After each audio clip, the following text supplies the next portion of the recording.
तो आज हम लोग क्या सीखेंगे? अर्थ होमः, हवन पूजन विधि। हवन पूजन विधि। तो देखिए, पूजन देवी देवता इनका भी होता है, ठीक है। तो उसका क्या होता है? हवन। हवन। हवन जरूर करना चाहिए, लोग करते हैं। बात हम यहाँ ये करेंगे, इस समय क्या चल रहा है? नवरात्रि। नवरात्रि।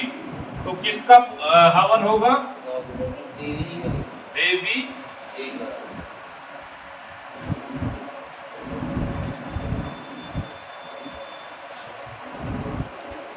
हवन, ठीक है। किसका होगा? तो जब देवी जी का हवन होगा तो क्या विधि बदल जाएगी? हवन की कोई पद्धति बदलेगी? देखो, यज्ञ उसी तरह बनेगा, वेदी निर्माण उसी प्रकार से होगी, पूजन में अंतर आएगा। वहां पर यदि राम जी का पूजन कर रहे हैं हम, किसका? राम जी का पूजन। भगवान श्री राम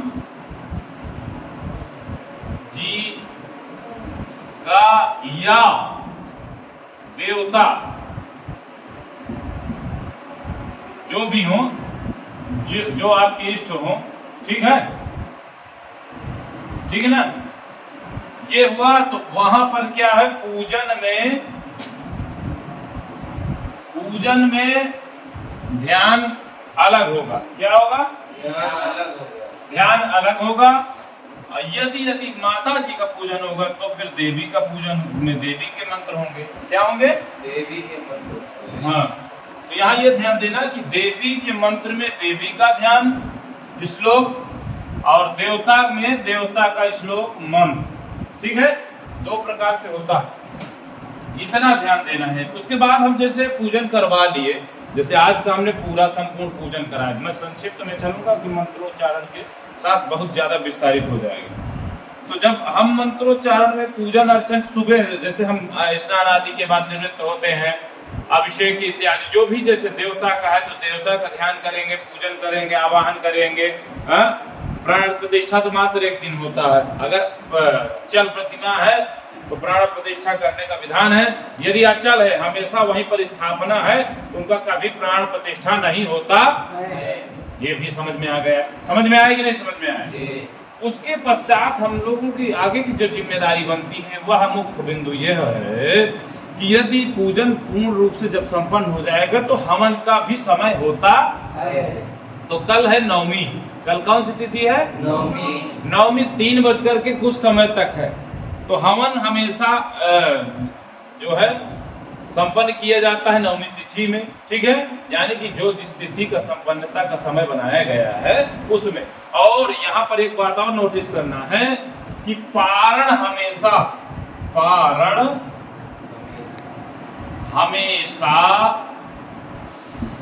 तिथि के कोई शब्द अगर मैं रस्व लिख दूं तो उसको समझ लेना है, जहां समझ में आए बता देना है, ठीक है। कारण हमेशा तिथि के अंतिम चरण में होता है। ये मैं थोड़ा सा लेके चल रहा हूं, मैं कारण के स्पेशल भवी जानकारी दूंगा। क्या समझे? चरण मतलब समझे ना जी? अंतिम चरण, यानी कि जैसे कल जो है 3 बजकर के कुछ मिनट तक नवमी रहेगी, तो उसी समय मतलब अंतिम चरण में हमें क्या कर लेना चाहिए? दूसरा, अगर पारण का आपका किसी कारणवश छूट जाता है तो हमेशा प्रातः काल, कब? प्रातः काल, तिथि के मतलब दूसरे दिन जब सुबह सुबह होगा तो प्रातः काल आप हमेशा पारण कर सकते हैं, या लोगों को बताएं ये, ठीक है ना। लोगों को भी ये जानकारी देना। तो यह थी मुख्य बिंदु। अब हम आगे बात करेंगे, क्योंकि हम किसी विषय विशेष पे चर्चा कर रहे हैं, ये तो थोड़ा सा जरूरी है स्मरण कराना। बाकी पारण का स्पेशली अभी मैं जानकारी दूंगा। जब पूजन हमारा संपन्न हो जाएगा तो फिर उसके बाद क्या होता है? हवन की सबसे बड़ी प्रक्रिया क्या होती है? बताओ बताओ, किसी को स्मरण है? हवन सामग्री, ध्यान देना, हवन अगर हवन सामग्री नहीं होगा तो हवन कहां से होगा? पॉइंट 1, ठीक है, पहला विषय। दूसरा फिर क्या तैयारी होगी पंडित जी? बहुत सुंदर। क्या होगा? हाँ, हवन वेदी कह सकते हैं, हवन कुंड निर्माण। मैं यहां तक भी बता दूंगा कि कितने ईंटे में वेदी बन जाती है। लगभग 25 ईंटे तो आपके पास होने ही चाहिए। कितने? 25 ईंटे। साधारण कोई समझ में आ रहा है? कोई दिक्कत किसी को? ईंटे कितने प्रकार की? 2 प्रकार की। पहली वेदी होती है मुख्य रूप से जो जमीन के अंदर बनाई जाती है। दूसरी होती स्थंडिल। क्या होती है? स्थंडिल मतलब जैसे जमा के रख लेना। जैसे हमारे पास वेदी रखी थी तो क्या थी वो? पूर्ण वेदी थी, यानी कि पूरा जो व्यवस्थित तरीके जमीन के नीचे 1 फीट नीचे बनना। लेकिन एक स्थंडिल वेदी 90% ज्यादा से ज्यादा किस में होता है इस समय? हवन किस में नहीं होता है वेदी? समझ में आ रहा है ना? सब तो मत देखना क्योंकि मैं मार्कर से बहुत स्पीड में लिखता हूँ। क्या है? स्थंडिल। अब आगे ये ध्यान देना, जब स्थंडिल वेदी होगी या निर्माण हो जाएगी तो अब वेदी के चारों ओर क्या करेंगे? इसको मैं मिटा दूं? क्या होगी? चौक पूरा जाएगा। क्या किया जाएगा? और परिमार्जन इत्यादि कुछ करना होगा, ठीक है। दूसरी पे आ जाता है चौक पूर्णा, चौक एवं साथ में वेदी को सजाना। क्या? वेदी को सजाना या रंगावट करना। क्या? रंगावट करना। रंगावट यानी सजाना, सुंदरता के साथ जैसे बनाया जाता है। ये चीज समझ में आई? जब आपका ये प्रक्रिया हो जाएगी तो उसके बाद क्या हो जाएगा? कुछ पता है? नहीं ना? जानना चाहिए। अब अगर आपने वेदी निर्माण कर ली, व्यवस्थित तरीके से कर ली, तो अब हम लोग थोड़ा सा साथ में चलेंगे। यहीं पर जो है दीपक दिए जो मतलब सब व्यवस्था अभी कर रहे हैं। क्या कर रहे हैं? सामग्री की व्यवस्था एवं वेदी की सजावट, सामग्री का रखाव, ठीक है। अब यहाँ पर क्या है? एक तो स्थान बना देना है। किसका? ब्रह्मा जी का स्थान। इनका? ब्रह्मा जी का। ब्रह्मा जी का स्थान किस दिशा में होता है? बताओ पंडित जी, ध्यान देना। ये क्या लिख गया? दक्षिण दिशा में। किसमें? दक्षिण दिशा तो जानते हो ना? पूरब और, बताओ जल्दी, पूरब और पश्चिम। ये क्या हुआ? ये क्या शब्द है? देखो ध्यान देना। जस्ट हमारे सामने, मुख के सामने कौन सा है? हमारे पीछे। और उत्तर किधर है? बाएं हाथ की तरफ क्या है? और दक्षिण? ईशान कोण और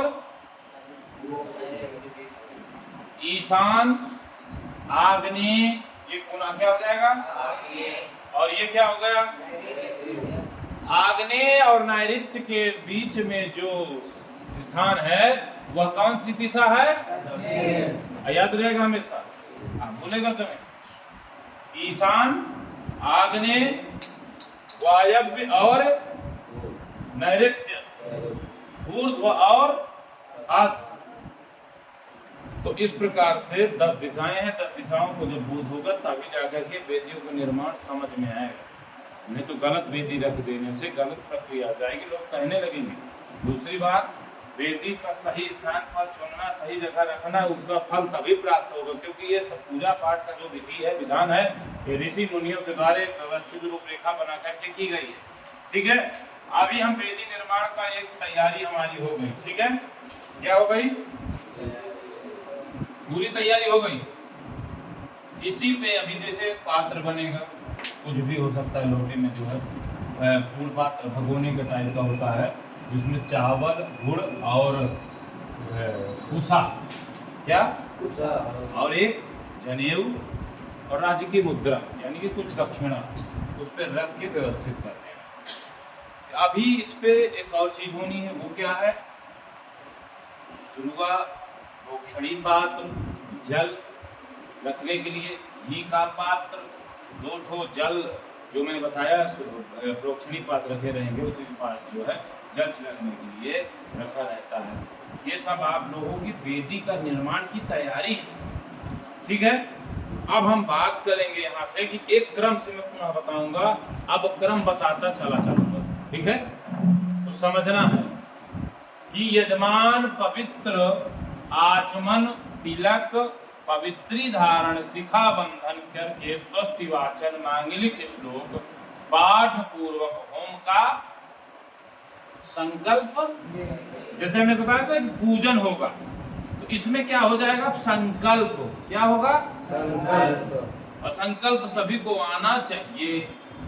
तो जैसे हम बोलते हैं ना, विष्णवे नमः, विष्णवे नमः, विष्णवे नमः, देश काल संकीर्त गोत्रः नामाहम मया क्रियमाणस्य अमुक कर्मणः।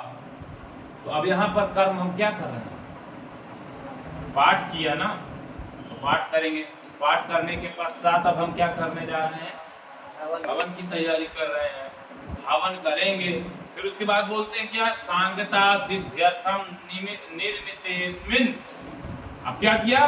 कुंड का निर्माण किया। तो क्या लिखा?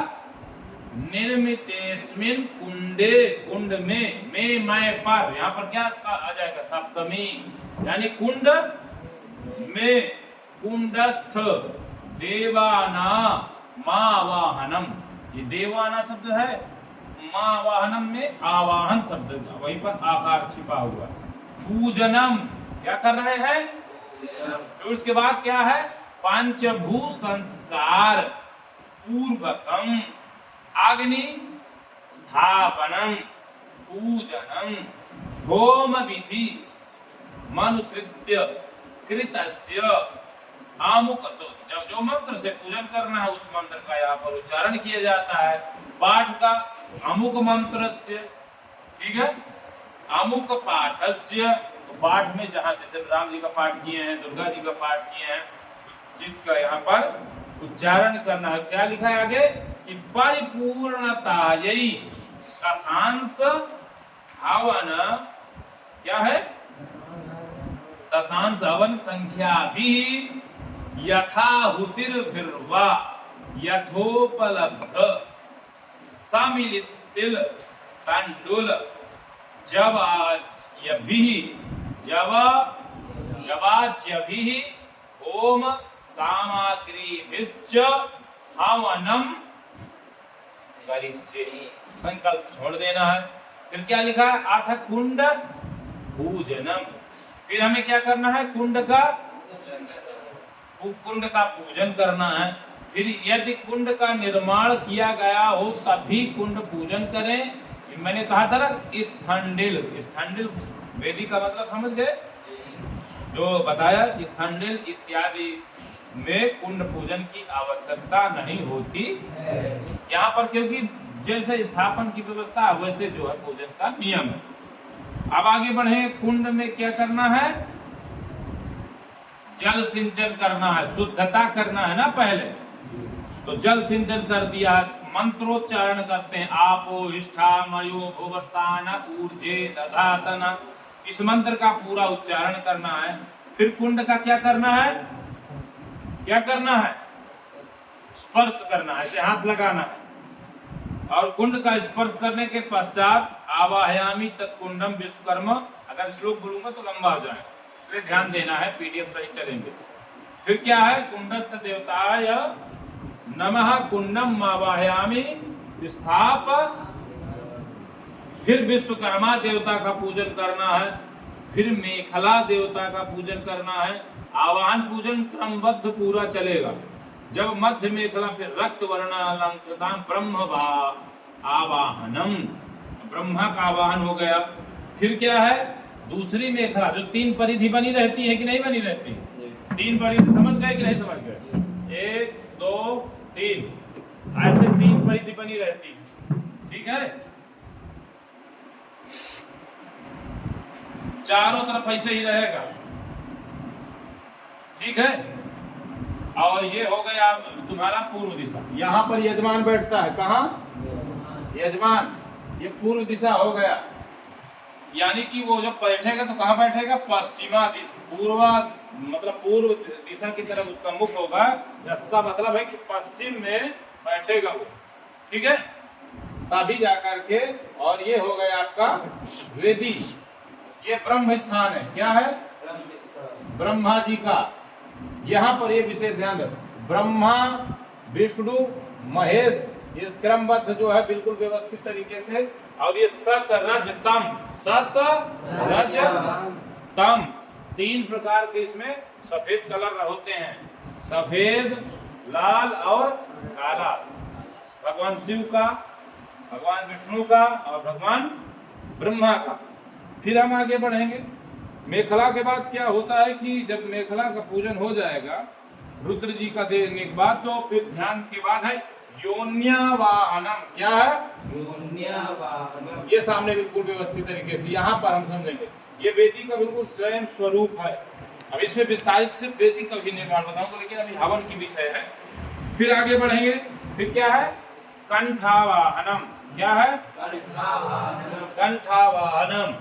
कंठ का मतलब समझ गए, ऊपर, वेदी के ऊपरी भाग, वेदी के ऊपरी भाग, ऊपरी भाग।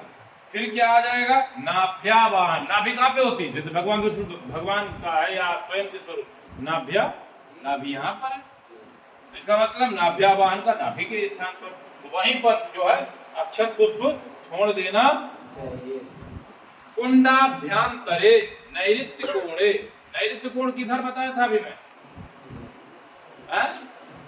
ईशान, आग्नेय, वायव्य और अर्थात कुंड के इस दिशा में। किस दिशा में, ये क्या है, नैऋत्य। क्या है, समझना है, तुरंत समझ में आ जाएगा। नैऋत्य कोण। नैऋत्य कोण के बाद फिर क्या हो जाएगा, जब इनका सबका पूजन हो गया तो उसके बाद क्या है, प्राण प्रतिष्ठा। क्या है, प्राण प्रतिष्ठा, प्राण प्रतिष्ठा। अब यहाँ पर क्या करेंगे, प्राण प्रतिष्ठा सबको पता है, विस्तारित चर्चा नहीं करनी है अभी, क्योंकि उसका स्पेशल जानकारी होगी। जब प्राण प्रतिष्ठा का कार्यक्रम हो जाएगा तो फिर क्या किया जाता है, देखो ध्यान से समझना कि कुंडस्थ देवताभ्यो पुरुष सूक्त मंत्रों से कुंड के आवाहित सभी देवताओं का एक तंत्र से षोडशोपचार पूजन करके प्रार्थना करें या करना चाहिए। यहाँ पर देखो, फिर उसके बाद पूरा प्रार्थना मंत्र लिखा हुआ है कि ब्रह्मवक्त्रम भुजौ छत्र मूल वैश्य प्रकीर्तितः पादौ यस्य तु शूद्रो हि विश्वकर्मात्मने। बहुत विस्तारित इस पे पूरा मतलब प्रार्थना लिखा हुआ है, तो थोड़ा सा विस्तारित नहीं करना है, समय के साथ सब कुछ जानकारी देना है। तो उसके बाद एक श्लोक जो हमेशा याद रखना, वो क्या है, ये च कुंडे स्थिता देवा कुंडाग्नेयाश्च देवताः रिद्धिं यक्षन्तु ते सर्वे यज्ञ सिद्धिं ददान्तु नः। प्रार्थना पूर्वक नमस्कारान समर्पयामि, हर जगह समर्पयामि बोला जाता है। फिर क्या आ जाता है, नहीं पता, बताते हैं। यहाँ पर कुंड के बाहर समीप में किसी पत्ते में दधि भात रख करके बलि दी जाती। क्या दी जाती है, बलि। बलि का मतलब कोई विशेष उस तरह की बलि नहीं है कि जैसे तुम लोग सुन माइंड में आएगी। जीवदान, वेदों में, हमारे शास्त्रों में कहीं पर भी जीवदान का, किसी की हत्या करने के लिए मतलब बलिदान देना कहीं नहीं लिखा। बलि का मतलब किसी चीज का बलिदान कर देना। क्या हमारे यहाँ मांस शब्द जो है उड़द को कहा गया है। किसको कहा गया है? उड़द और दधी को मिला करके उसमें लाल सिंदूर डाल दिया जाता है, वही बलि स्वरूप बन जाता है। ठीक है, अब आगे बढ़ेंगे तो यहाँ पर देखो, पदार्थ में जल गिरा देना है, थोड़ा सा उस चारों तरफ करके, हाथ में जल लेकर के ऐसा करके, उसके बाद क्या आगे बढ़े, पंचभूत संस्कार। वेदी का क्या करना है? पंचभूत संस्कार करना है। जब भी कभी भी होता है तो वेदी का पंचभूत संस्कार या भी इत्यादि में होता है, इसका बहुत जानना जरूरी होता है। इसका एक एक क्रम भी मैं बताऊंगा, यानी कि पंचभूत संस्कार कैसे होता है, निर्माण कैसे होता है, तो ये सब कुछ अलग अलग व्यवस्थित तरीके से जानकारी है। कक्षा 11 और 12 वालों के लिए विशेष मतलब जरूरी, क्योंकि यज्ञ संस्कार का नियम जानना, और सभी लोगों का जो पौरोहित का प्रशिक्षण पुस्तक है उसमें इसका विधान पूरा लिखा है, तो उस पेज को अगर खोल लोगे तो वो सरलता से समझ में आ जाएगा। आगे बढ़ेंगे तो क्या है, कुसई ही परिसमुज्य। क्या है? कुसई ही परि, ये नियम पूरा समझ लेना है कि गाय के गोबर में जल मिलाकर लीपें। क्या? फिर क्या है, तिरुलिख्या, शुरुआत से प्रदेश मात्र को 3 रेखाएं पश्चिम से पूर्व की ओर लंबी, दक्षिण से आरंभ कर उत्तर तक खींचे। मुद धृत्य, दाएं हाथ के अनामिका और अंगुष्ठ के उन रेखाओं से 3 बार मिट्टी निकालकर ईशान कोण में फेंक देना चाहिए। फेंक देना चाहिए। जलेन अभुक्ष्य, दाहिने हाथ के चुल्लू में जल लेकर के नियुक्त हाथ करके जल सिंचन करें। ऐसे जल छिड़कन नहीं किया जाता, ऐसे डालते हैं जल। अब आगे है कि क्या, अग्नि स्थापन। क्या है?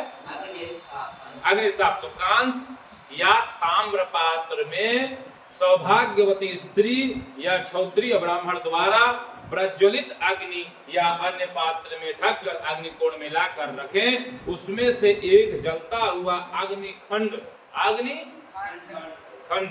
ओम हुम फट, ओम हुम फट कहकर द्रव्यादांश के रूप में नैऋत्य कोण में फेंक देवे। तत्पश्चात अग्नि को यजमान को देवे। अब देखो, नैऋत्य कोण समझ में आया कहाँ? हमने बताया था ना, ई, और ये क्या है? आग्नेय। ये क्या है? ये क्या है? यानी कि जहां पर वास्तु देवता की पूजन हुई थी वहीं पर अग्नि को थोड़ा सा डाल देना। आगे बढ़ेंगे। यजमान अपने दोनों हाथों से अग्निकुंड तथा स्थंडिल में 3 बार प्रदक्षिणा क्रम से अग्नि को घुमाकर स्वामित्व मुख और अग्नि स्थापित करे। अग्नि रक्षा हेतु हवनी काष्ठ लगा देवे। जिस पात्र से अग्नि लाई गई है उसमें यजमान अक्षत तथा द्रव्य डालकर अग्नि लाने वाले को देवे, उसका पूजन कर सकता है। यहाँ पर कन्या के माध्यम से भी यह प्रक्रिया संपन्न कराई जाती है। अग्नि स्थापन का मंत्र है अग्निदूतम पुरोदधे, यह मंत्र बोला जाता है। चत्वारि श्रृंगा त्रयो अस्य पाद दुशीर से यह भी बोला जाता है। रक्तांबरम, मतलब श्लोक जैसे जिसको आ जाए। अब सप्त जिह्वा आवाहन, अग्नि को जो है सप्त जिह्वा कहा जाता है। तो यहाँ पर सबका नाम लेना है। ओम कनकाय नमः, रक्ताय नमः, कृष्णाय नमः, ये पूरा व्यवस्थित तरीके से बोला जाता है। यहाँ फिर प्राण प्रतिष्ठा का कार्यक्रम होगा, यानी कि अग्नि का पूजन से पूर्व जो है प्राण प्रतिष्ठा का होगा। अग्नि स्थापन के बाद यथोपचारे अग्नि का पूजन अथवा निम्न मंत्र से गंधाक्षत पुष्प अग्नि के सामने चढ़ा देवे। फिर क्या है, ओम, ये शब्द हर जगह बोला जाता है। ओम जैसे जिस देवता का नाम बदलेगा बस बाकी सब जगह यही रहेगा। ओम अग्नये नमः सर्वोपचारार्थे गंधाक्षत पुष्पाणि समर्पयामि। पुष्पम, पुष्पे, पुष्पम, पुष्प की बोलोगे अनुवाद कैसे क्या होगा? पुष्प एक वचन। फिर क्या है? पुष्पम, पुष्पे है ना बहुवचन में, इसीलिए यहाँ पर पुष्पाणि यूज किया जा रहा, बोला जा रहा पुष्पाणि शब्द, ठीक है ना, पुष्पम नहीं। तो ये चीज ध्यान देना है कि यह भी शब्द जरूरी है। बोध जब नहीं होगा किसी चीज का तो समझ में नहीं आएगा, ठीक है ना। जैसे पत्रम, पत्रे, ठीक है ना, उसी प्रकार से। तो यहाँ पर आगे बढ़ेंगे हम। अब हमें जो है बहुत सारी चीज परिस्तारण शब्द है उसको समझाने में मुझे विस्तारित लगेगा, मैं इसके भी सामान्य रूप से चल रहा हूँ। अब यहाँ कुशासन ब्रह्मा को लगा देता है और ब्रह्मा जी का यहीं पर पूजन हो जाएगा। ये जो बैठे हुए हैं ना, ब्रह्म पूजन हो जाएगा। क्या हो जाएगा? पूजन। ब्रह्म पूजन व्यवस्थित तरीके से कर देंगे। पात्र साधनम आ गया, पात्र साधन करा दिया जाता है, जिसको बहुत सामान्य रूप से भी समझाना बिल्कुल थोड़ा सा ठीक नहीं है, समय क्योंकि ज्यादा कम। अब हम लोग आगे क्या कर देंगे, इस वेद पश्चिम की ओर, किसी की ओर मत से दक्षिण की ओर से क्रम से पात्र साधन करना चाहिए, इतना जानिए। आगे बढ़ेंगे, पवित्रीकरण आ जाता है।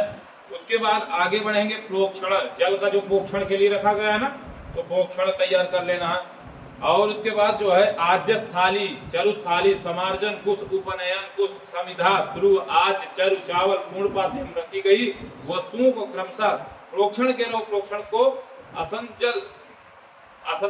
असंजर देश में कुंड के उत्तर प्रणीता तथा कुंड के मध्य में रख देवे, यानी कि जो सामग्री रखी है उसको शुद्धता करने को मैं स्पष्ट रूप से इस प्रकार से समझाऊंगा। ठीक है, अब आगे बढ़ेंगे। अब यहाँ बहुत सारी विधि तो बहुत है, लेकिन उसको हम समझना है, क्योंकि यहाँ पर सामान्य हवन की विधि बता रहा हूँ। तो इसके बाद ये है कि घुटना को मोड़कर ब्रह्मा से कुशाओं द्वारा संबंधित का प्रदीप्त अग्नि में सुबह से घी की आहुति करना है और देना चाहिए। ये कुछ कंडिका का सामान्य संक्षिप्त विधि हमने बताया। आगे बढ़ेंगे तो अब यहाँ से आ जाता है क्या, ओम। क्या हो जाता है? अथ होमा, हवन के समय घृत में स्वाहा कहकर अग्नि में घृताहुति छोड़े। न मामा शब्द आता है, सुना कि नहीं कभी सुना? न मामा इदन न मामा शब्द आता है। काका तो पोक्षणी पात्र में होम से अवशिष्ट श्रु का घृत डालना। प्रोक्षणी पात्र, जैसे ओम अग्नये स्वाहा इदम अग्नये नमः, तो दूसरा वाला पात्र वहीं बगल में रखा रहता है, उसमें स्पर्श कराना है। उसके बाद फिर से हवन करना है, ओम इंद्राय स्वाहा इदम इंद्राय नमः, ऐसे क्रम से चलेंगे। आगे बढ़ जाए, यहाँ पर लिखना अग्नि उत्तारण भागे, अग्नि के उत्तर भाग में क्या करना है, ओम प्रजापतये स्वाहा इदम प्रजापतये नमः। जब हवन करेंगे ओम प्रजापतये स्वाहा, इसे आहुति किया, फिर उसमें लिखा हुआ है इदम प्रजापतये नमः। तो यानी कि हाथ को आकर के पात्र जो रखा उसमें फिर स्पर्श कराना है, फिर इधर करना है, फिर से दूसरे मंत्र में चलना है, फिर अग्नि के दक्षिण भाग में छोड़ना है। किधर छोड़ना है? ओम इंद्राय स्वाहा, ओम इंद्राय स्वाहा कर रहे हैं ना, नमस्कार कर रहे हैं क्या? जहां स्वाहा कर रहे हैं तो ओम इंद्राय, इंद्राय न मम शब्द नास्ति, स्वाहा अस्ति। फिर क्या है? समिद्धतमे अग्नये ओम अग्नये स्वाहा इदम अग्नये ओम सोमाय इदम सोमाय ओम भूस स्वाहा इदम अग्नये नमः ओम भूस स्वाहा इदम वायवे नमः स्वस्वाहा इदम सूर्याय। इस प्रकार से आहुति करना, जिसमें 5 आहुति लगभग 5 से 6 देवताओं की शुरू में होती है। फिर क्या है? पंचवारुण होम, जिसमें मंत्र होता है ओम त्वन्नो अग्ने करुण से विद्वान देवसी हेडवाय साथ देशो देशो वहनितमं सोत्सानो विश्वात वेखागु प्रमुद्यस्मात् स्वाहा। फिर यहाँ बोला, जब स्वाहा हुआ इदम अग्नि वरुणाभ्याम, ऐसे करके 5 बार इसके मंत्र लिखे हैं, 5 बार इसको छोड़ना। अब आगे ध्यान देना, यजमान के ऊपर जल छिड़का जाता है और मंत्र हमेशा याद कर लेना है। मंत्र लिख लो, अभी हम लिखवा भी देते हैं। यथा बाण प्रहाराणाम कवचम वारकम भवेत् तत्तैवोपघातानां शांतिर्भवतु वारीड। यह आपको हमेशा बोलना। अब यहाँ पर थोड़ा सा नियम बनता है कि तत्पश्चात ब्रह्मा से कुछ का संपर्क हटाकर चरु का भी हवन करना, यानी कि जो और सामान रखा हुआ हवन बना करके रखा हुआ रहता है, क्योंकि यहाँ केवल घी से आहुति करना है, जल थोड़ा सा और घी का आहुति करना है। उसके बाद परम यहाँ पर यजमान पत्नी तथा अन्य होतागण चरु हवन तिलादि से निर्मित सामग्री का हवन करते चीज यहाँ ध्यान देना कि शास्त्र मत है, कुछ लोगों विद्वानों का मत है कि पत्नियां सिर्फ बैठे रहती हैं, उनका सहयोग करते हैं, उनके हाथ में दे देती हैं और जो है पति हवन करते हैं यजमान।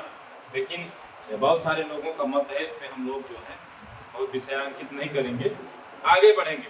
शास्त्रीय विधि के अनुसार स्त्री को हवन करने का यहाँ पर निषेध यहाँ स्पष्ट, ठीक है। यह पुस्तक के माध्यम से, शास्त्र के माध्यम से, वह मात्र पति के दाहिने बैठी रहे, यजमान घृताहुति देता है, अन्य ब्राह्मण होतागण चरु का हवन करते। आगे बढ़ेंगे। फिर यहाँ सबसे पहले हम हवन किसका करते हैं जब प्रारंभ होता है, बताओ किसका करेंगे?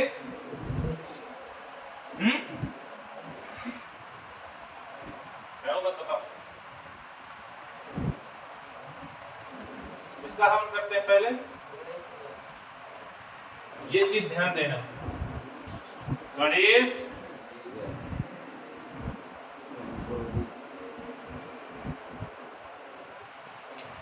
गौरी जी का, ठीक है ना।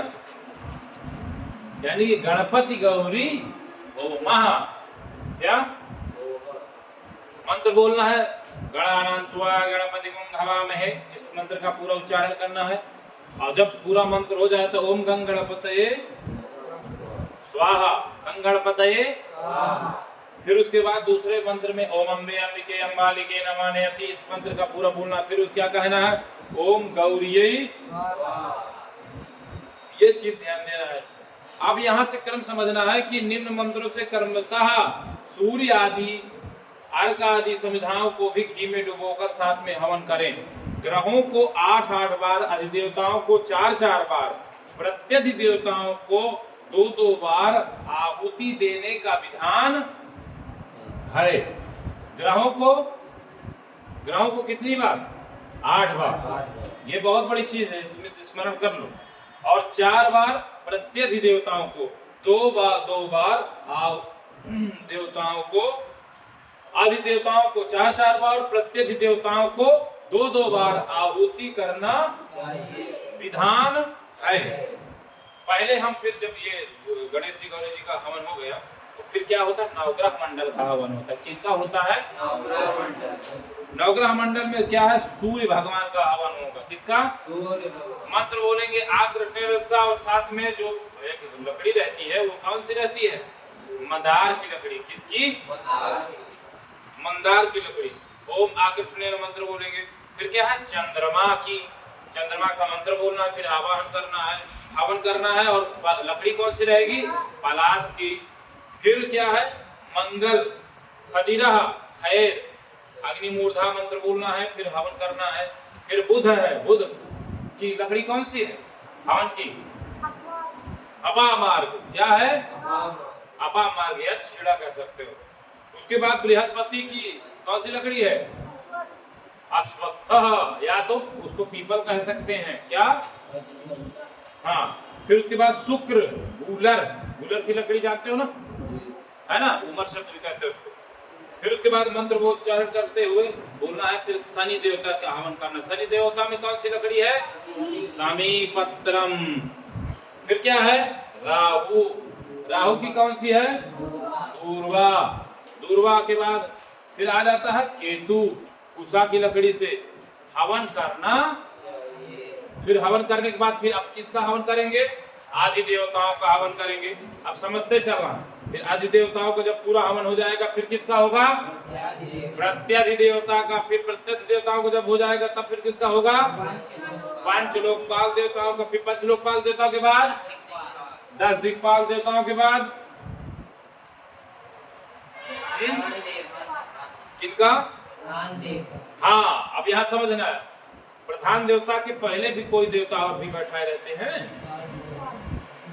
इष्ट आदि देवता होमः, जो इष्ट देवता नहीं बैठे रहते साथ में, बहुत सारे रहते ना, इष्ट देवता, कुल देवता, बहुत सारे लोगों का हवन वहां पर होगा। फिर उसके बाद होता है षोडश मातृका का। किसका? फिर सप्तघृत मातृका का। फिर वास्तुमंडल देवता का। फिर चतुर्दशी योगिनी।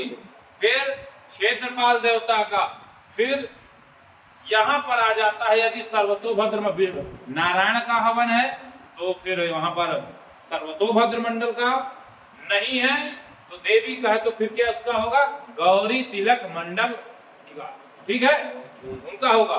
यदि दुर्गा सप्तशती से है तो फिर दुर्गा सप्तशती के माध्यम से, यदि दुर्गा सप्तशती का हवन नहीं है, राम जी का है तो राम जी का प्रमुख रूप से हवन अंत में होगा। जब संपूर्ण हवन हो जाएगा फिर उसके बाद क्या होता है, पुनः हवन का वही 5 आहुति घी से देनी है। कितनी?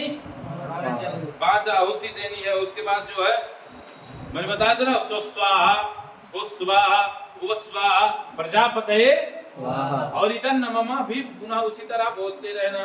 फिर आ जाता है बलिदानम। क्या?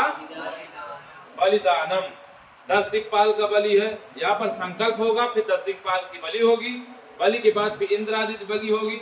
सभी लोगों का जैसे क्रमबद्ध रहता है उसी तरह फिर 10 दिक्पाल की बलि होगी। तो 10 दिक्पाल का मतलब 10 दिशाओं की बलि। तो वेदी में ही 10 दिशाओं में दीपक रख दिए जाते, 1 2 3 फिर 4 5 6 7 8 9 और 10 दिक्पाल बलि, समझ गए। इसी तरह दीपक रख जाएंगे चारों, ये ध्यान देना। फिर एक तंत्रेण 9 ग्रहे जहाँ बलिदान करना है, इनका भी हो जाएगा। एक दीपक जला देना, चाहे 9 दीपक जला दो, ये इसमें ऑप्शन है, ठीक है। फिर क्षेत्रपाल का एक दीपक। क्षेत्रपाल की जब बलि निकलती है तो उसमें बांस की डलिया पर सूप में पत्ता बिछाकर हांडी में काली उड़द दही भात और वो कोसमांड बलि होता है। बलि मतलब समझे ना, एक वो होता है, उसमें भी जो है देवी के विधान में उसमें कोसमांड बलि का विधान है। और जलपात सहित उसके ऊपर चतुर्मुख सरसों का तेल का दीपक जला लेना है और अक्षत पुष्प लेकर के बलि प्रदान करना चाहिए। और उसके बाद जो है मंत्र पढ़ना है, ओम छौम क्षेत्रपालाय नमः। जब जाया जाता है बलि तो घुमा करके यजमान के ऊपर डाला जाता है और देखा नहीं जाता। और जब जाते हैं तो ऐसे आंख मूंद करके सरसों इत्यादि छोड़ी जाती है, ये ध्यान देना, ठीक है। क्षेत्रपाल का पूजन इत्यादि करा के ऐसी प्रक्रिया अंत में किसी से करवा दी जाती है। और उस बलि पात्र को किसी सेवक द्वारा या यजमान किसी के चारों ओर उठाकर घुमाकर चौराहे में रखवा देते हैं। किसी चौराहे में, जो तिराहे चौराहा होता है कि अपना वहां पर रखा रहे। और बलि ले जाते समय मंत्र भी बोला जाता है, वो तो अपना आचार्य जहाँ जो रहते हैं वो सब बोलते हैं, हिंकाराय नमः स्वाहा, ऐसे पूरा मंत्र उच्चारण होता। और उसके बाद बताया ना कि पीली सरसों छोड़ने का विधान है। जो लेकर के जाएगा वो जब घर में प्रवेश करेगा तो हाथ पांव उसका जल सिंचन करवा के शुद्धता करवा दी जाती है।